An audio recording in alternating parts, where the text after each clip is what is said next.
Hi, I'm Eric Rhoads with Streamline Publishing. I publish magazines and websites and conferences in many industries, primarily the radio and television industry, and also the world of art, art galleries and artists.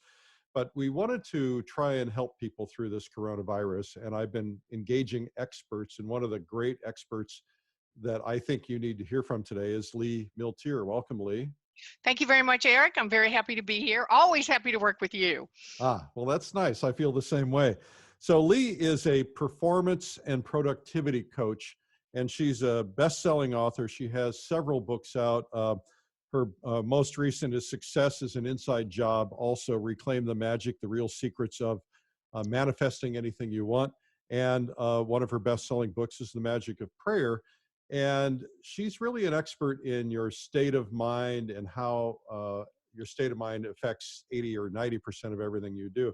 And I thought it would be nicely to have you talk about state of mind through this process, because I don't know what you're seeing, but I'm seeing a lot of people freaking out, and for good reason. But perhaps what we talk about today can help them understand a little bit about what they can do with their business or their job or their family.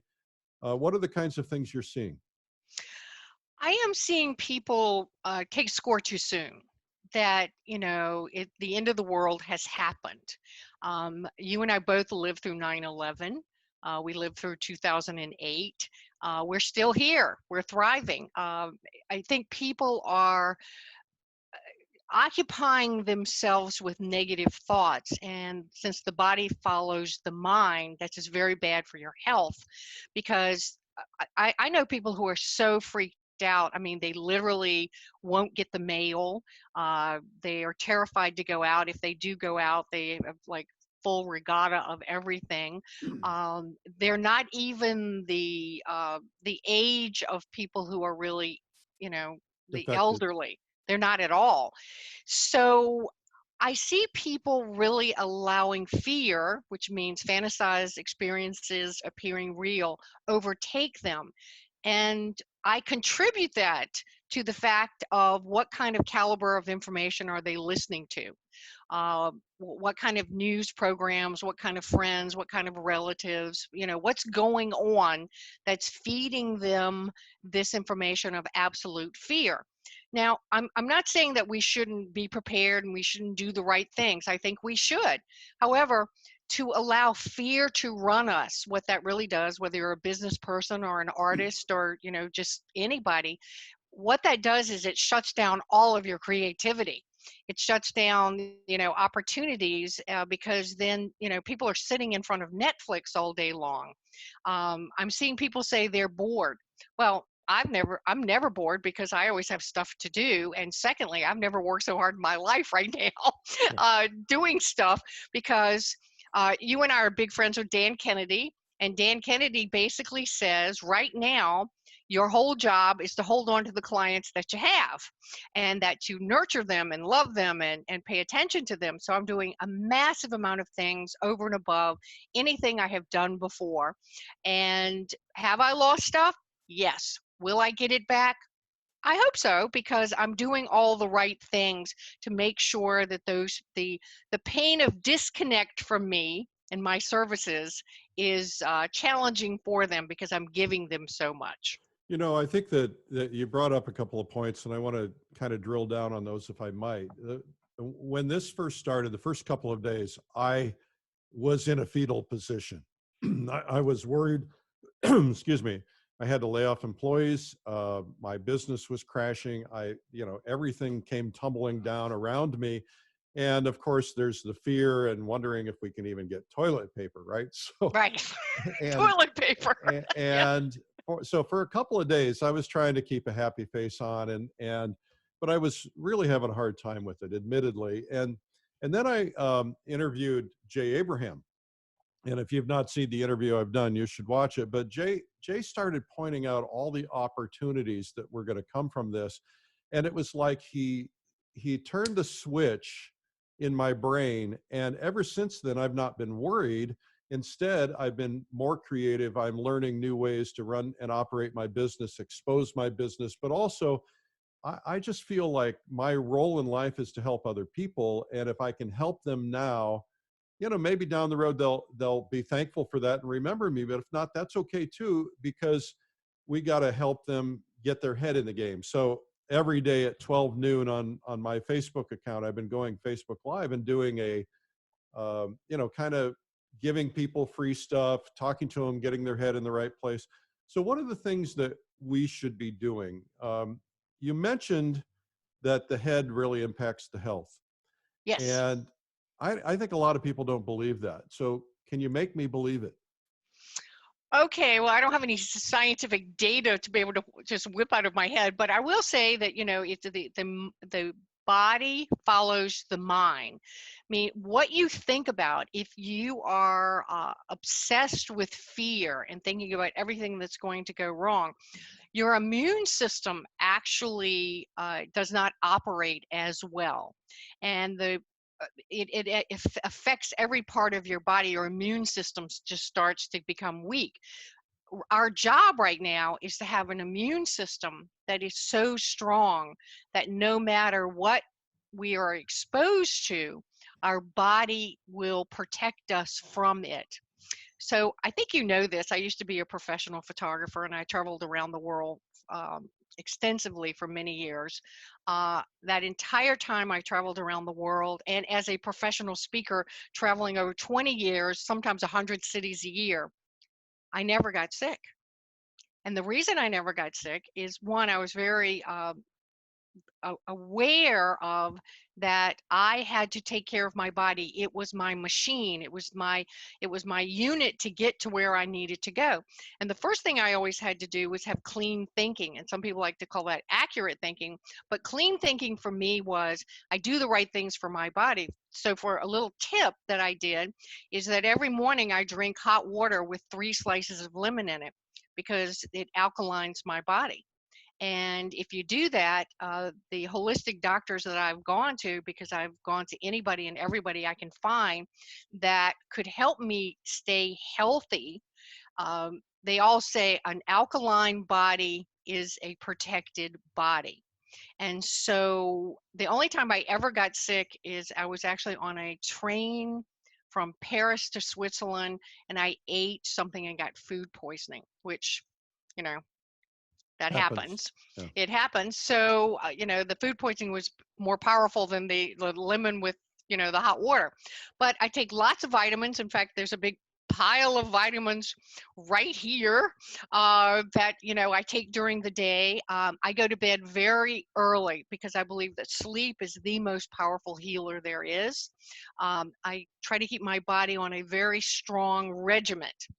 And that is something I definitely wanted to talk to your folks about today, is that the body follows the mind. So that means that the more consistent you can have yourself, the more even keeled you feel, the more comfortable you feel, the more your immune system is not compromised. So, for example, it would be very good for everybody to consistently get up at a certain time, consistently go to bed at a certain time. Uh, Now is a time that where most of us are working at home, and I am at home today. I do my best to take this 20-minute nap right in the afternoon. It totally charges me up. If it's more than 40 minutes, I'd feel hungover, but I can do 20 to 30 minute, and it's a power nap. I use a meditation to keep me on track.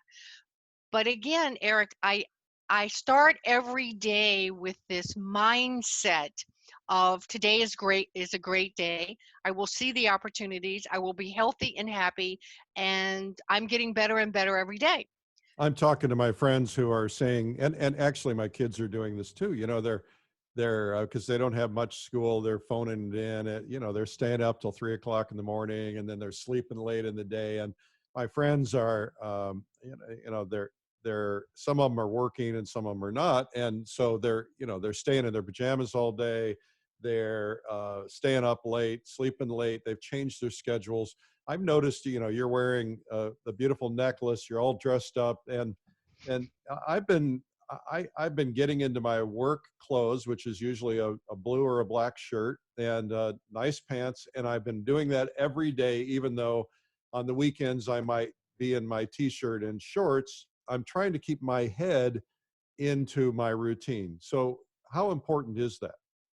I think it's extremely important. And see what is happening with your friends who are now staying in their pajamas and staying up till 3 and not working it as much is one, they're totally confusing their biorhythms. And we have these biorhythms that, for example, when I first wake up in the morning, from anywhere from 5 a.m. till about noon is when I write every single day, because I write books, I write articles, I write stuff, or I do something like I'm doing with you, which is an event. I dress up every day regardless. I 7 days a week, I dress up. I'm the gal who, if I did go to the grocery store, God forbid, I would be dressed to the nines, because it makes me feel more confident. And when I feel confident, I sort of had that attitude, saddle up, we ride. I'm all dressed up, I'm ready to go. I love that. I'm very motivated to get stuff done. Nothing makes me happier, Eric, than at the end of the day, having achieved stuff. Y- And I'm not going to sit around watching Netflix, because that's, one, not making me any money, and two, this is a waste of my potential. Yeah, well, are you doing anything to grow or prosper in other ways? For instance, are you reading? Are you taking advantage of your extra time? Or are it sounds like you're working 12-hour days and you're just keeping your business on track.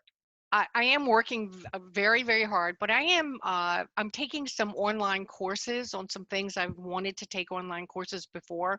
So I've scheduled that in. I usually schedule that in around 3 to 4 in the afternoon and spend about an hour on that. I've cleaned up my art room. You'll be very proud of me. I am getting ready to paint a little bit more, and that behind me is one of my latest paintings. All right, good job. I hung that for you, dear heart. Thank And you. so, because you have been so wonderful in encouraging me as my hobby, I'm a hobby painist. So I am learning things. I normally read at least 1 or 2 books a week anyway. I have a done for you. My main business is a done for you. It's called Millionaire Smarts. And what I do is create information for other niche marketers and coaches. And so, like this morning, I read Money Loves Speed. I'm a very fast reader. I also just finished reading a book yesterday. So I really like to squeeze my day into everything that I can get done. I'm not a person who likes to sit around and watch TV. Not that I won't watch TV. There's times for that, but for me, TV doesn't start until after it's dark. And honest to God, my husband finds this very annoying. But I always go, once it's dark, yeah, okay, well, we can watch a little TV. But in the summer, it gets later and later that it's dark, and then I'm going, I got stuff to do. It's funny. I have a same rule. It's I won't go to the movies unless it's dark. I can't go during the day. I feel like I'm wasting my day. Exactly. So you talked about a couple of success principles, that are just good in general. Dressing up and always looking nice, making yourself feel good actually does impact your head. Talk to me a little bit about manifesting things. We obviously have to keep our heads under control right now, but we also need to learn how to manifest what it is we want. I remember a dear old friend of mine by the name of Chris, and he always used to say to me, all this positive thinking stuff is hocus pocus, it's nonsense, and it's crazy. And he was always Mr. Negative. And I said, Chris, you got to stop that. You're going to die young. He said, oh, that's BS, and of course he died young. So help us understand manifesting things, because we have the time now to be doing this. You talked about gratuity first thing in the morning when you got up. Talk to me about some of these principles and help people understand them. Oh, this is my favorite subject. Okay, well, we can talk as long as you want about this. Okay. Let me just give you a little bit of background, okay, so people know me. I grew up on a ranch farm. My father wanted boys. He got me. So he pretty much raised me as a boy, and I'm this kick-ass gal growing up. I found school to be very slow. And so by the time I was 16, I was doing anything to get out of school. And what I found was the library.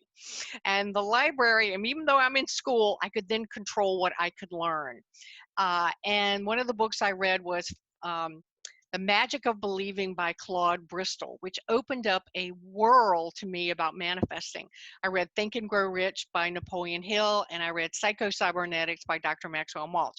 Well, this 16-year-old all of a sudden really felt like I got the key to the universe, because I grew up in a very unsupportive environment with no money and no contacts, and the chances of me getting ahead in the environment that I was placed in was pretty much not going to happen.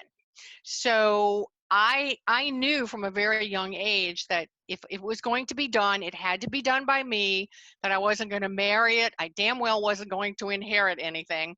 And they're waiting for me to die now, okay? So I love the whole part of manifesting, because what you focus on expands. So let me explain that. So the mind, when you lock onto something, starts to look for evidence of that. So for example, nobody probably wants a yellow Mercedes, but let's just say they did want a yellow Mercedes. And you started thinking you wanted a yellow Mercedes. All of a sudden, you would see lots and lots of yellow Mercedes. And I tell you that because it's that you need to be very careful about what you think about, because the conscious mind is the part of your mind that is the rational part of your mind, but your subconscious mind is really the wealth of opportunity. The subconscious mind stores everything you've ever known, you've ever read, every course you've ever been to, but it doesn't know right from wrong. It's waiting for the conscious mind to give it directions. So right now, to manifest, since we have a little bit more time, everybody's heard of the word visualization or a mental rehearsal. And Eric, you and I have worked together before, and I know that people say, oh, what bullshit that is. Okay, well, visualization has actually allowed me, with my background, with no money, no anything really, to imagine what I wanted.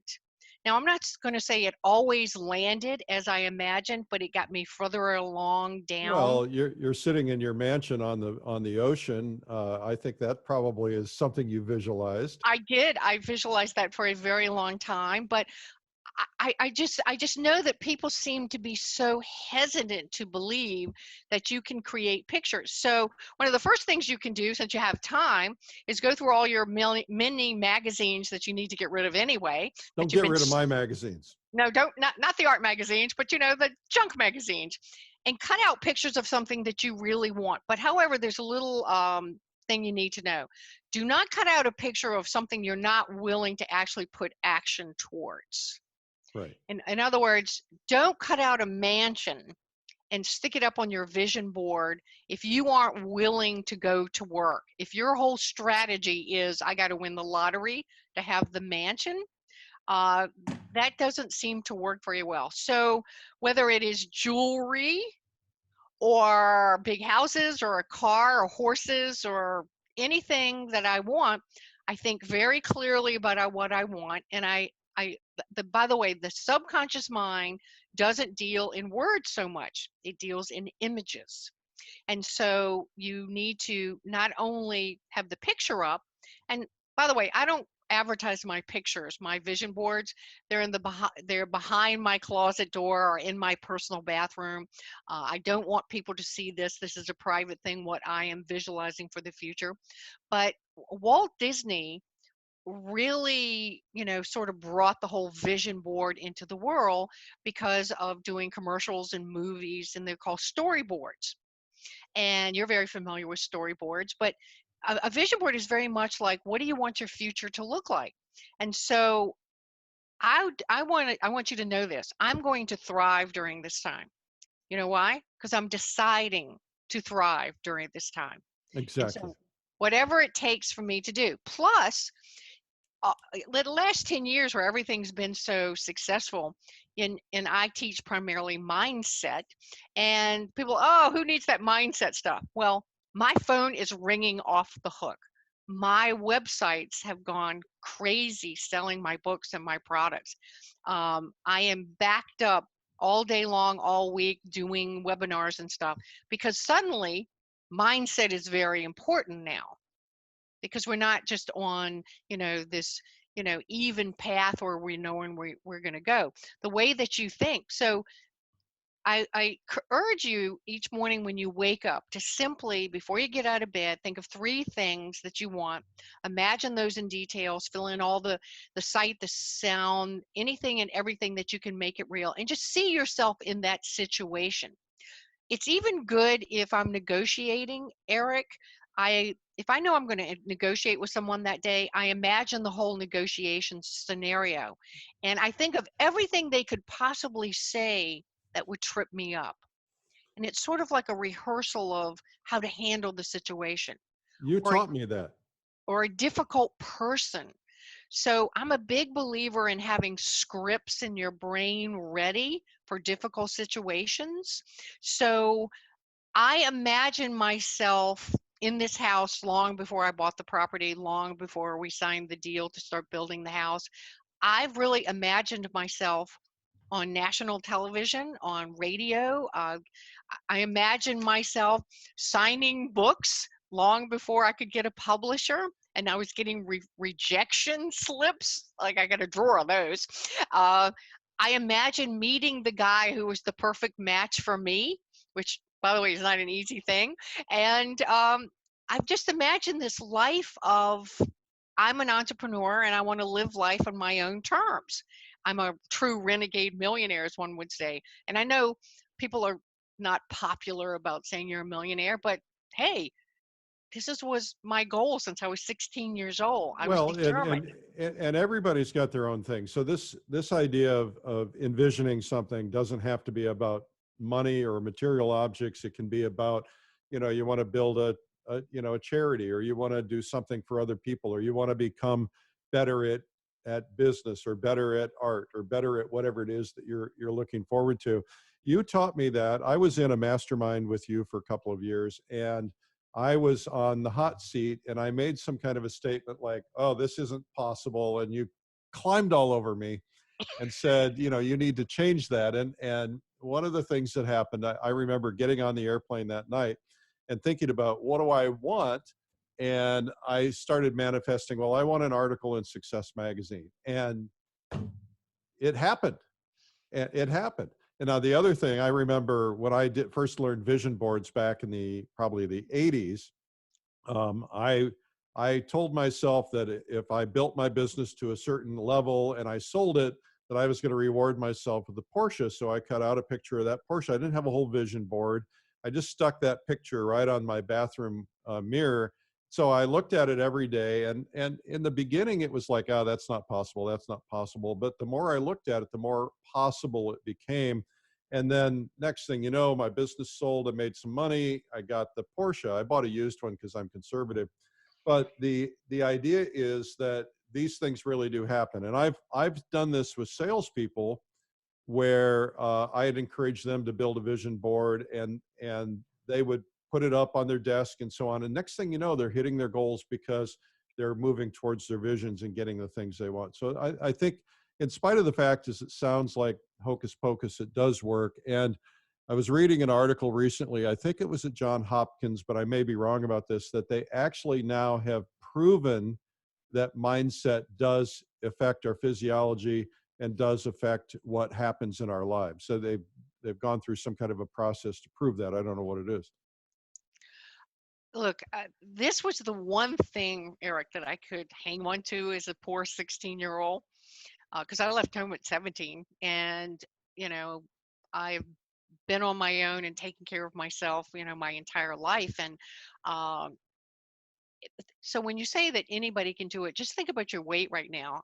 The one thing that I am hearing is that people are putting on massive amounts of weight because they're visiting the refrigerator every 15 minutes, and so um, I think it was Arnold Schwarzenegger who said, "I I used weights to tone my body, but I used visualization to shape it."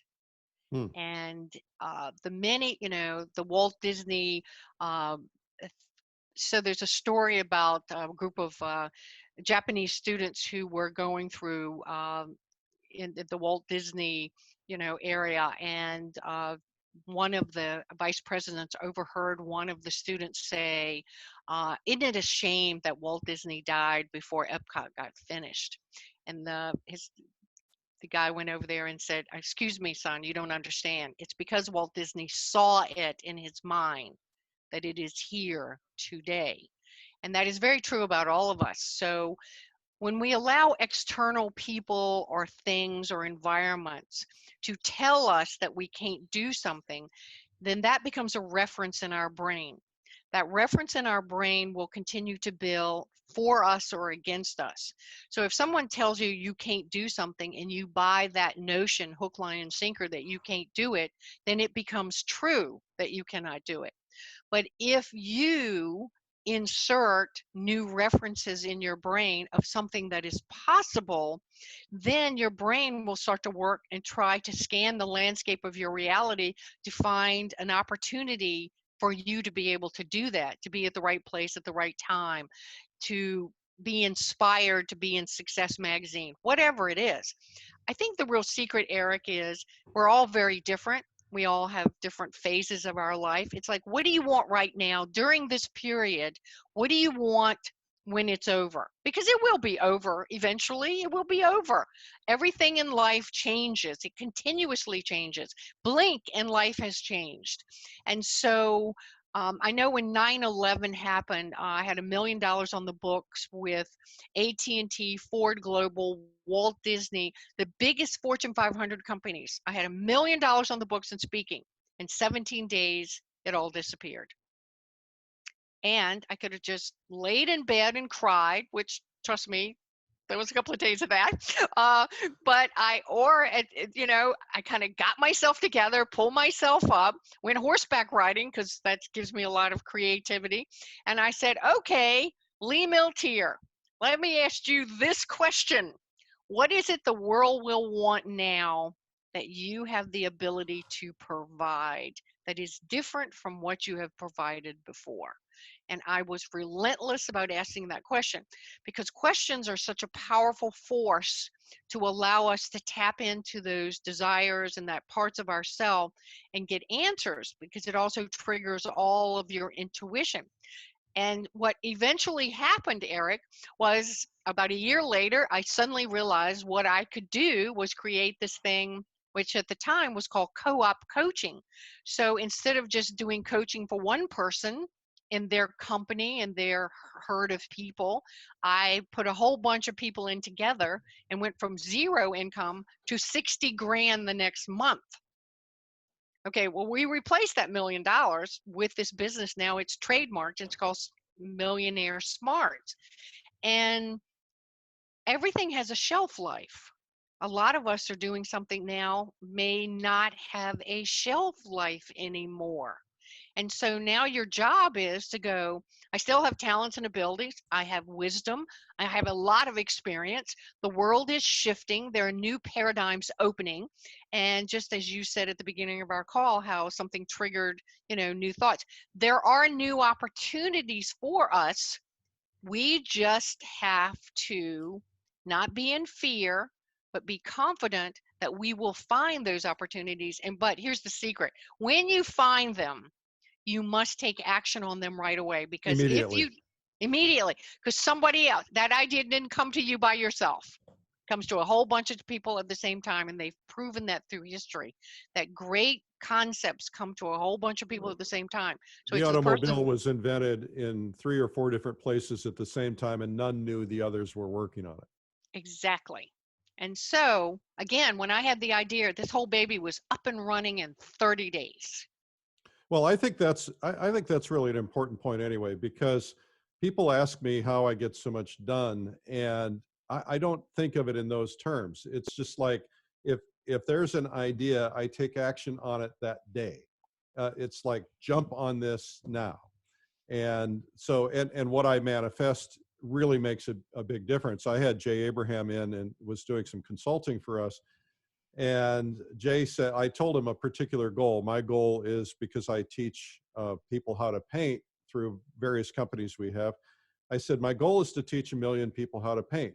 And he said, well, okay, how are you going to do that? I said, I don't know. That's why you're here.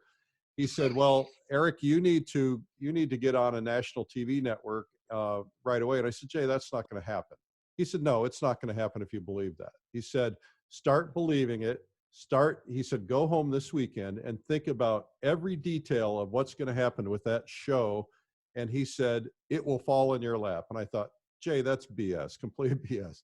So I said, well, I'll do it. I'll do it. So that was on Wednesday. The following Wednesday night, I'm in New York City. I'm at a cocktail party. I say, hey, nice to meet you. What do you do? He says, well, I'm with this network.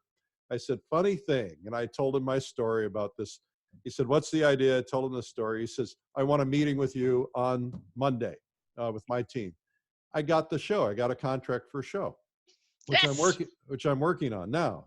Now the big thing I got to overcome is I got to raise, $600,000 or $800,000 to produce it. But that will come. So I think that the mindset thing is really important, and people kind of diminish it as it really doesn't matter, but it does matter. What do you say to somebody who says, I grew up poor, I had an abusive relationship, I had a bad parent, I had, horrible things happen to me. It's just not going to happen for me. How do you tell them how to get over that? I know you've been through some horrible tragedies in your life. Yes. And well, first thing I try to do when someone tells me that is sort of reach out and say, I'm sorry this happened to you. I'm sorry this happened to you. So let me just share with you that you're not the only person this has happened to. And there are some examples in history, and I can even share mine, of, people who have come to this country with no money and can't speak a word of English, and a few years later are very wealthy. It really is about what beliefs are you willing to give up to be able to reach your goal? And I want to say something that's very, very important. I hope everybody can hear this. People who think like that believe that the power is external, that everything is happening on the external world and they're not powerful. I come from a belief that I am powerful, that I contribute to and affect the reality that I am in. That is a belief that has been hard earned for me. I study energy. I study energy management. So as a professional speaker, Eric, and you know this to be true, the audience is sort of neutral. So when you walk in, you affect them. So if you're confident and you're happy and you got yourself together, your energy affects everyone in that room. Yes? Yep. Okay. Well, everybody who walks in any room has that same power. And I was in a seminar not too long ago, and the lady said, she was talking about puffing up your energy field. And then out of the blue, she says, oh, Lee Milteer, teach us how to do that. And I said, well, I wasn't paid to be here to speak, but here's how I do it. I actually know that the dominant personality in the room can affect the energy in the room. And so whether you're into kinesiology or anything like that, we affect everything around us with our thoughts. And so that's why they say like attracts like. Positive people love to hang out with positive people. Positive people are repelled by negative people. Shockingly, a lot of negative people are repelled by positive people. That's right, yeah. And I posted this on Facebook the other day. I said, my laugh of the day was somebody wrote me this message, and this is honest to God true. They said, you annoy me so bad, you're so positive. It made my day. I wrote back and I said, oh, please unfriend me. Make my day, unfriend me. Well, you're the person who, when you walk into a room, you light up the room. You're the person that everybody becomes drawn to. And that didn't happen by accident. Do you have a certain routine that you go through, or is this something that just now naturally happens? Because I have to, if I go to a cocktail party, first off, I hate cocktail parties. Yeah, me too. You know, because I'm just not into small talk, and I hate to, you know, it's a lot of people I don't know, and you know, we all have these insecurities that we try to overcome, and I've had to tell myself, well, I don't hate them anymore. I'm going to make good use out of them. So I go into it with a plan, and just like before I go on stage, I really build up my energy. You know, I'm jumping up. If you see me behind stage, before I go on, I'm jumping up and down. I'm trying to get my heart moving. I'm trying to get my energy moving, and I'm, you know, clapping my hands and, you know, trying to get my head in the right space. I don't quite go to that extent before I go into a cocktail party, but I really do try to go in because I want to be there and make good use of the time. And I try to set some goals. Here's who I want to meet. I'm going to find somebody that does this or something, you know, and because the other thing that'll happen, if not, I'll get stuck with one person who's going to talk the whole time, and then I won't meet anybody else. Well, what's your process?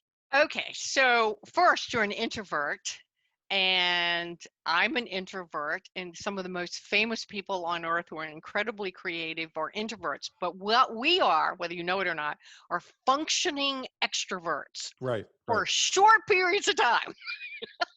For very short periods of time. If I go to a cocktail party, first, when you say you set goals, I have an intention. Okay? So and I have a plan. My husband and I have signals. You know, okay, so there's certain signals. It's like, okay, you have 5 minutes, we're out of here. Let's go thank the host and we're gone. But my intention when I go to, say, a cocktail party is I can work a room. And when I get there, my intention is that I would like to talk to people that I'm on the same wavelength with, that it's an enjoyable conversation, that is a fair exchange of value. Not one person is just, you know, talking the whole time. And I'll be very honest and transparent that I'm going to a cocktail party basically for business. It's pretty much, you know, It's what you do. It's what I do. I'm a businesswoman. I'm an entrepreneur. So as far as getting ready for the stage, you know, I've spoken on stage with Tony Robbins, and you know, Tony does all this, you know, stuff to get his power up, and he has such an advantage because he's, you know, 9 feet tall. And but I actually do the same thing. It's called get into state. Before I walk on stage, I have already done exercises of my mouth, breathing exercises. I have visualized the audience at the end results that I want before I go on stage. Just And I standing haven't ovation. a standing ovation, yes. And the other little thing I'll share with you, which I only really share in very closed environments, is that I actually pray and send love to everybody in the audience. That I open my heart chakra and I send them love. So I imagine my heart going into their heart and their heart coming into my heart. So there's this alignment. So I get past all the jealousy from people. Who's that bitch on stage? You know, how did she get here? Bullshit stuff that happens. Forgive all the French. But, you know, it's reality. It's like people are so, when they're really, their self-esteem is very bad, they project on other people. They don't like you because of something. So I use, to me, love is without doubt one of the most important emotions that you can have. Like you, I was born to serve. My whole life is about creating value for other people. Same here. Same here. So it's nice that I can have a nice living because I work really hard for it. Nobody gives me anything. But at the end of my life, I honestly will know that whatever my soul's job was, I did it. So I want to go back, just back up, because we didn't fully answer that one question about what do you say to that person who says, I was disadvantaged, I've had all these problems, I've had, my parents were bad, they treated me badly, I didn't get a break, you know, and you said, you started by saying, you know, the energy, what'd you say, the energy comes to you, or you make your own energy. But how would you coach those people? Because I know there are people out there who are like, I really want to get further in my life. I just don't know how to go about this, or they don't believe they can. And I know people who They grew up in environments that, it's like no one ever escapes that environment. And they end up doing the same thing their grandfather did and their father did, and they do, and they don't really want to do it, but they just don't know any differently. Can you give us a way out? Sure, sure. So those people do come to me and they give me that same story. So the first thing I say is, so is this life story that you always want to keep telling? Right, you said that. Because Yeah. this is the story you're telling. The second thing is the past is a closed door. The future is nothing but your imagination, and all the power you have is right this second. So, what could you do right now at this moment in time that would be different than what you have done before? What risk could you take? And what books could you read? What could you learn? How could you educate yourself to be in the running for something that you want? For instance, somebody said to me, I've always wanted to be a nurse. And she actually was a school teacher. And I said, well, then sign up for classes to be a nurse.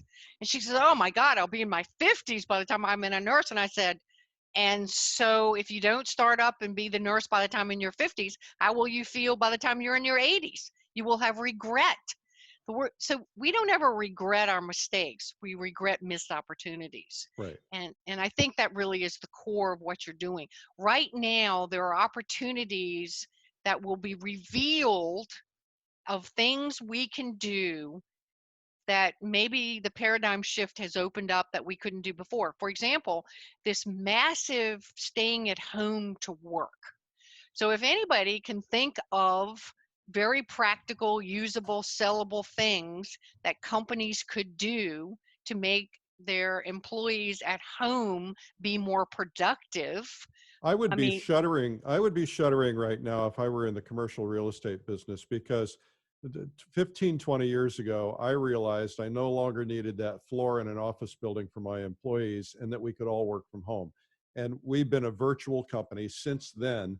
I think what's going to happen is a lot of these big companies that have 4, 5, 600 employees in a big office building, they're going to realize they can stay at home, they're going to work longer, harder, and they're not going to have the commute time that's wasted.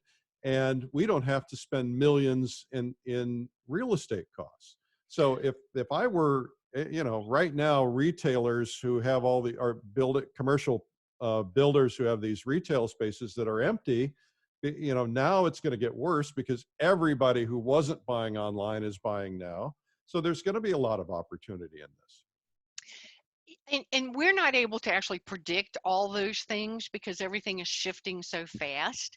But it's also a matter that everybody should be taking quiet time every day. So I used to tour a lot with Brian Tracy, and one of the things Brian Tracy, the famous author, who's like a encyclopedia, he always said, if you're not spending an hour a day actually thinking, that means no telephone, no computer, no TV.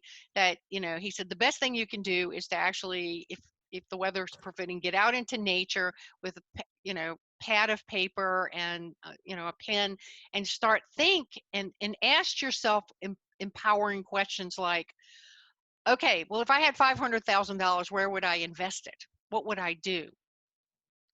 Questions like that. Not everybody has $500,000, but let's also say you had $250. What would I do with that would help me?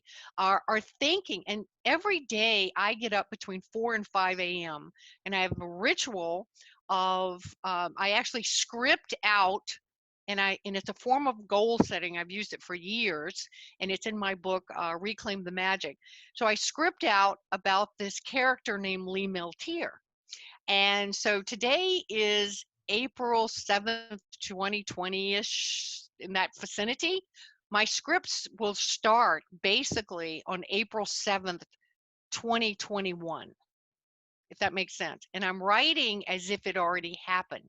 So even on days I'm not sure what I'm going to do, I'm always writing about this character named Lee Milteer, who is just thriving and having fun, and I always write about how healthy I am and how much vitality that I have and that I am happily married, and that I love my home, and I love my business, and I love my clients, and I'm so grateful. You can even start it off with just say your name. I am so grateful for, and then just list all the goals that you want in the future. I'm so grateful for all the people that I work with and my neighbors and my family, whatever. But what you're doing is you're creating references in the brain, because the brain is made of electrical chemical currents, and it's made of 4 volts of electrical current. And every time you have a thought, right or wrong, good or bad, that imprints in your brain and actually is the guidance system for where you're going to go. So at that time, I also, in the morning, I do some praying. I always write my list of what I'm going to get done for the day. And then I spend at least 30 minutes just thinking, like, and here's my, what if? What if I did this? What would that look like? Like, I have a little office building. Just before this happened, I was investigating renting it out. Well, I'm not going to do anything right now until things settle. I don't want to sell it because I want the passive income, but I will be able to rent it out. I don't give a damn how bad things are, because I have already seen myself rip up our sign and a new sign go down in my mind in front of that building. I am going to rent that baby out. Good. Sorry, I slammed real estate. No, it's fine. No. I was in commercial real estate at one time, and I remember thinking, I'm sort of visionary. People are way overbuilding shopping centers. I mean, how many shopping centers do you need in 4 corners? Well, now we're realizing how little we need. It was an addiction, just getting in the car and going out to spend money on something that you don't need. Well, so let's put a bow on this. Let's kind of go back to, we've touched on so many different subjects. This has been very valuable. If I am in business, I own, I operate, I manage a business, or if I'm self-employed, maybe I'm a freelancer, an artist, or some other such thing, give me a couple of bullet points of things that I need to remember. I think that you need to remember every single day that you're the leader and you're the alpha of your organization, and that the leader's job is to be the visionary, and that for you to do that, you have to take charge of the caliber of information that flows into your mind, the environment. You must protect your brain as it is your most important asset.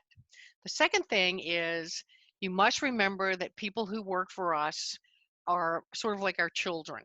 So I'm Big Mama, you're Big Daddy, and that we at all times have to hold it together, that we cannot show fear or doubt, because they are looking towards us every single day for the confidence that they're going to be okay, that everything's going to happen. I want to tell you a really little quick story. When I was a photographer, I got arrested in Israel as a spy because I had been traveling way too much. It's just funny now. It was not funny then. 3 days in jail did not suit Lee Milteer. 3 days? 3 days being held in detainment in Israel. Oh yeah, it was horrible. Anyway, they promptly, when I was relieved of that and deemed not to be a spy, because I kept saying to them, look at me. Do I look like a spy to you? And they go, well, no spy looks like a spy. And actually, ma'am, you look exactly like our profile as a spy. Very obvious, very outgoing, ballsy. I mean, you're the perfect spy. I'm like, well, that's good to know. Could you let me out of here? So anyway, they escort me and put me on a plane to get the hell out of Israel. I'm okay with this. Let's go. I'm on the plane. We're on a 747. We're out in the middle of the ocean going to New York City, and we hit wind shears. Oh. Wind shears are so bad. All of the luggage above me all fell out. I have a scar on my face from bleeding from this situation. Now, I'm still fine, Eric. I'm still cool. Miss Positive. Everything's going to be fine until all the flight attendants burst into tears. Oh my. Okay, I'm not so fine anymore. because when the flight attendants are crying, this is not a good sign. So I tell that little cute story, which is now funny because everything is funny in the past. If you live. Yeah. If you live. But it's a great example to me that all of us need to suck it up. We need to put on our brave face. We need to, we need to tell the truth, and we need to take care of our business, but we also need to make sure that we are not showing weakness or fear. We must be confident this too shall pass. We will live. Yep. So I think I mentioned this before. I have a big sign, and it's called Saddle Up, We Ride. And that is my motto of life. And my favorite song is by Tom Petty, I Don't Scare Easy. You're tough. I am tough. I'm a kick-ass broad. Well, Lee, I think you've given everybody a lot of helpful advice today. I want to thank you and appreciate you. You have, you usually have some stuff that people can find out about your books or usually have some free gifts or something. Do you have anything for us today? Yes, I do. One, you can find me. I'm super easy to find. It's Lee, Lee, Milteer, Milteer, at milteer.com. But write this down. This is super good for you. It's a video series. They're 5 minutes each. There's 5 small videos, and it's about your mental energy, physical, emotional, spiritual, and financial energy. And the free videos are at 5typesofenergy.com. And the 5 is spelled out, F-I-V-E, types of energy.com. You go there and you'll get one once a week, and it'll be very helpful. And by the way, Eric, I've given these away for the last year. They're played in churches, they're played in schools, they're played in businesses, because it reminds people this is your currency every day, your mental, physical, emotional, spiritual, and financial energy. How are you spending that currency? And what you and I have talked about today is spending our currency with intelligence. Well, I want to thank you. You came and spoke at the Plein Air convention in front of 1,000 artists, and you were one of the most popular speakers I've ever had. So I want to thank you and acknowledge you for that. That was fabulous. Well, thank you. And, I would say the artists are the biggest people on my Facebook page, because everybody who posts their stuff up there, I will do my best to comment. Good job. Wow. Love this. Keep up the good work. Because I'm so proud of them. Because, see, if I could have chosen a career, I would have chosen something with serious art. Because I'm an artist at heart. Really, I am. Time. There's still time. You never know what my third act will be. We're putting on all of our Facebook pages in the art world, we're putting a 3 p.m. Eastern every day, a free art lesson, which is about an hour and a half long. So that's something that you can go check out in your 3 p.m. I will.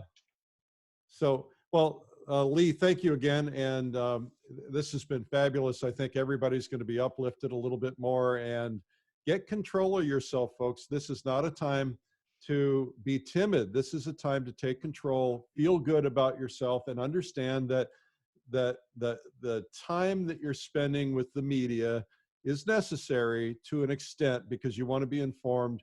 But if you get to the point where you're spending all of your time on it, then you're just going to get consumed, and it's just going to cover you and like a black cloud. Don't let that happen to you. You got to keep your head in the right place and be learning something, be growing, take advantage of this time to do things that you've wanted to do. Don't look back and say, gee, I wasted 4 weeks or 6 weeks when I could have been doing this, and this, or learning this, or growing in some way. Yes, and if I could add one more thing. One of my neighbors just delivered last night, and they didn't come in, they just rang the bell. It was called Stay at Home Package. They had made fresh cookies, a bottle of wine, and some other sundry little things, and they did it to every neighbor in our area. Wow. And I'm so impressed that, one, we drank all the wine last night. Because you didn't want to go to the store to get some. We didn't want to go to the store. But the fact that they did that quarantine package, and so I'm going to start doing those. It might not have all those ingredients, but I'm going to put like a Magic of Prayers book in there and a whole bunch of things. So folks, let's open up our hearts and help people. It makes us feel good. And what you sow, you reap. So Absolutely. Well, again, thanks to Lee Milteer. Thank you, Lee. thank you, sir.